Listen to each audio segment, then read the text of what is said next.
ασχοληθείς με ψεύτα είναι ό,τι χειρότερο μπορεί να έχεις στη ζωή σου. Ως πολυτός πολιτή, σύντροφος, συγγενής. Σου παρουσιάζει μια άλλη πραγματικότητα.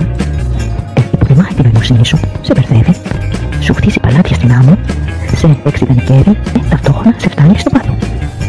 Όμως ένας ψεύτης είναι ό,τι χειρότερο για τον ίδιο του τον εαυτό.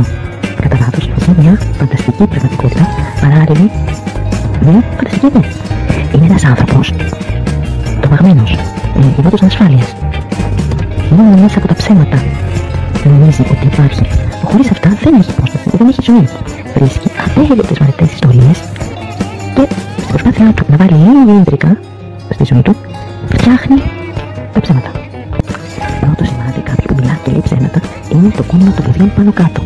Είναι μια υποσυνείδητη αντίδραση που οδηγεί να φύγει από τη συζήτηση και δείχνει νευρικότητα και αμηχανία για το ψέμα που είπε ή πρόκειται να πει.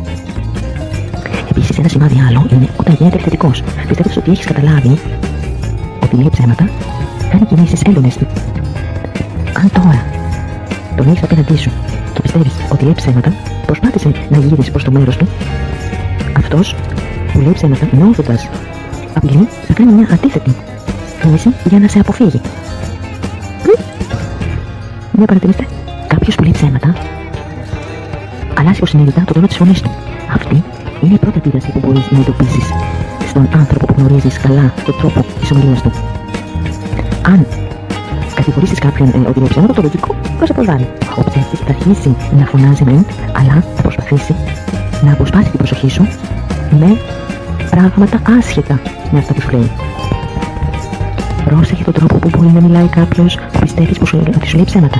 Επαναλαμβάνει συνέχεια λέξεις και φράσεις και η ιστορία του είναι γεμάτη με υπερβολικές λεπτομέρειες και πληροφορίες. Συνέχεια επαναλαμβάνει το ίδιο γεγονός, συνέχεια με άλλα λόγια, συνέχεια. Όταν ένας ομιλητής μιλάει, λογικό είναι να πάθει εκνευρισμό γιατί αγχώθηκε. Τώρα, αυτοί που δεν κινούνται καθόλου προσπαθούν να δείξουν κάτι. Άρα, εκεί βλέπουμε ότι κάποιος μπορεί να λέει και ψέματα. Φαίνεται ακίνητος ο κορμός του. Λέει μόνο χέρια και πόδια. Χέρια νευρικά, πόδια το ίδιο νευρικά. Όταν κάποιος λέει ψέματα, αναγκαστικά η αναπνοή του βαραίνει. Γίνεται νευρικός και ανήσυχος γιατί το σώμα του νιώθει τις αλλαγές και έτσι ο καρδιακός ρυθμός και η ροή του αίματος αλλάζει. Κρατήσε το ομιλητή σου, το πρόσωπό του. Αυτός που ψεύδεται δείχνει με το πρόσωπό του αντιδράσεις, έκπληξης, απογοήτευσης και προπάντων.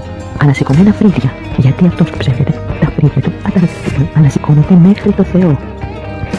Αυτά ήταν δείγματα που μπορείτε από μόνοι σας να καταλάβετε αν ο συνομιλητής σας λέει αλήθεια ή είναι ένας μικρός ψεύτης.